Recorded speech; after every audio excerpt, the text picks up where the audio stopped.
I want to give you a thought that I got from Dr. John Van Epp many years ago. He's a friend. He wrote the book, How to Avoid Falling or Marrying a Jerk. It's a great book, well worth reading, all right? He defines a jerk this way, that a jerk is a person who has a keyword, who has a pattern. A jerk is a person that has a pattern, that's the keyword, of behavior, whereby your ability to be healthy, to be whole, to be mature, to grow in all aspects of your life is hindered. You see, a jerk is a person who has a pattern of unhealthy behavior, a problematic behavior, whereby your ability to grow, to mature, to heal in the areas you don't need to heal in, all aspects of your life are hindered in a relationship with that person.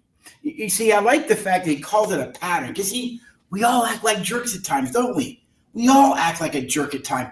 I think acting like a jerk sometimes is normal. You know what I mean? We all do it at times. But the difference is mature people, when they act like a jerk, will correct themselves. But immature and toxic people will not, particularly toxic people, because it's a pattern of living. It is what they do. It's who they are. It's their soul. I mean, think about it this way. What do you call a body without a soul? You call it a corpse.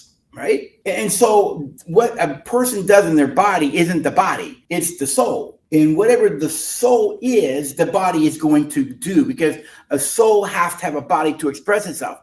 And so you can't change what a person does in their body until you change the soul. Well, toxic people are that way as a way of being. And that's the phrase my mentor always used, as a way of being.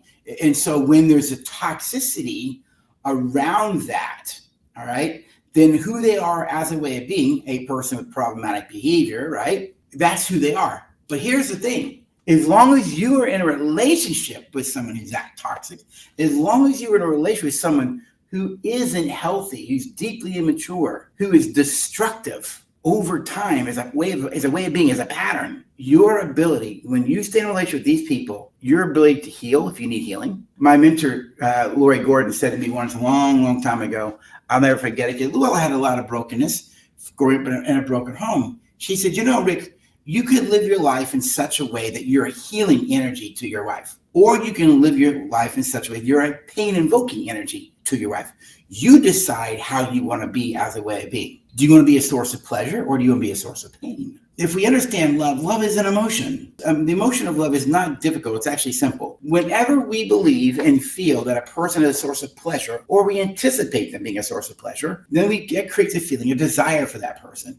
And because that person treats me in a way that is pleasurable, you feel love for those who treat you in a way that's pleasurable. However, if you are a source of pain, if you treat me in a way that you're really more pain than pleasure, then you don't feel love. You actually feel a sense of threat. You feel danger. You feel, this person's not healthy. And so what happens is you don't feel love for them. You feel threatened by them. And what does the lower brain do? This reptile brain back here, I want to run because I'm afraid of you. I'll fight you, or I'll freeze and go numb with you. We need to live in such a way that we're a source of pleasure. That's why one of the things that Lori always said to me is you could be a source of healing or not, based on what you do and how you are as a way of being. And so when you're in a relationship with someone who's toxic, your ability to heal with that person in a relationship they're going to create more pain for you. They're going to open old wounds if you have them, right?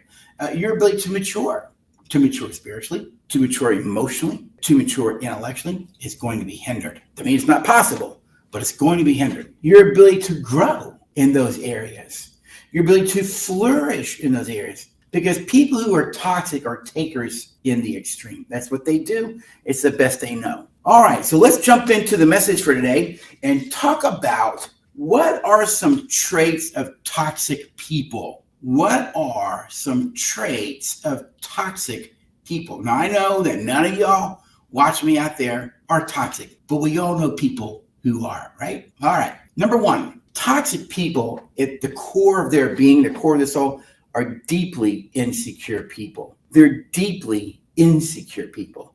And so what happens with the level of insecurity, they either become very controlling or they become very dependent and manipulative. They become actively controlling or passively controlling. And because they're so insecure, they manipulate, they threaten, they whine, They may abuse through domestic violence, all right? They want to control the money. They want to control who you see and who you can't see. They want to control who you talk to. They want to control the money you spend.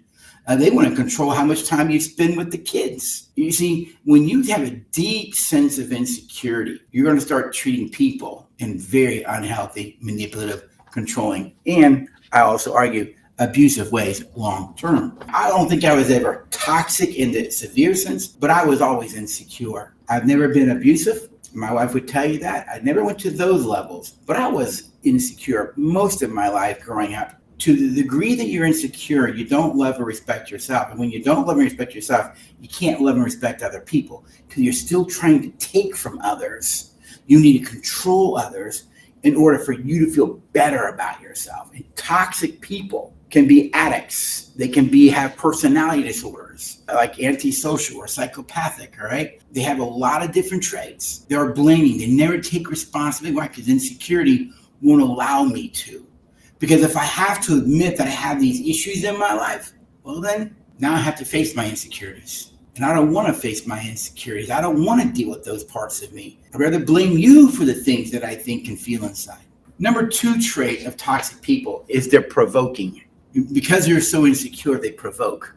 They may provoke you to anger. They may provoke you to fear. They may provoke you to do this. They may provoke you to do that. Why? Because it's about the need for control. They're provoking. And once they provoke you, they feel like they control you. So they'll push and push and push so that you get angry. And then once you get angry, they say, see, you're this way. I told you you're that way. And really, they provoked it. They provoked it.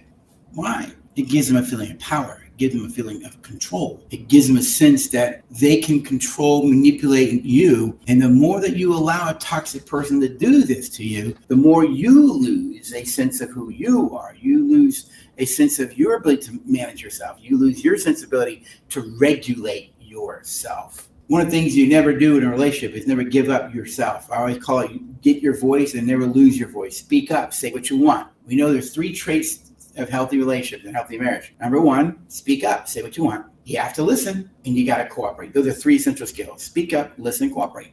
Speak up. These folks don't want you to speak up and they provoke you. Why? It gives them a sense of power and control over you. And as long as I can provoke and get a reaction from you, then I know that I control you because I can provoke you into something. And the more I see you react to that, the more you're letting me know I control you. But what you're really letting me know is you can't control yourself. Trait 1, insecure. Trait 2, toxic people. They provoke. Now, and relate. Well, we have what I call the 4 protectors of an us. They were the 4 things I chose to live my life by to the best of my ability, not perfectly, but hopefully maturely. But the 4 traits I would live my life by, and they are goodwill, respect, humility, and empathy. Now, we can already assume toxic people are prideful. They're all about themselves. Humility doesn't exist. And if you do see humility in a toxic person, don't trust it. Don't trust it. It's just another form of manipulation, all right? But the 3rd trait is they're disrespectful. They're disrespectful. Disrespect or respect means to honor and value another person. You see, whenever you dishonor or devalue someone, you're disrespectful. Whenever you devalue and dishonor a person's personal thoughts, when you dishonor their feelings, when you dishonor their ideas, when you dishonor their experience, whenever you try and control someone, when you cut them off when they're talking. There are so many ways that we disrespect people. You see, I believe that all humans, just because they exist, have dignity. They have dignity. All humans have inherently dignity. Yes, if you're thinking, what about people like serial killers? Even they have dignity because we make sure we execute them with dignity. All living things, because they exist, particularly humans, have dignity. And we need to treat everyone with dignity and respect. That doesn't mean you have to respect them as a person because of who they are, what they've done, but you can always treat people respectfully. There's a difference there. I may not respect you, but I can always treat people with goodwill and respect. I believe that's true. But toxic people, they violate your dignity. They tear down your dignity. They disrespect your dignity. Why? Because I am so insecure. I need to disrespect you and tear you down so I can have what I want. Again, toxic people are all about themselves. It is all about themselves. themselves. So the third trait is that they're disrespectful.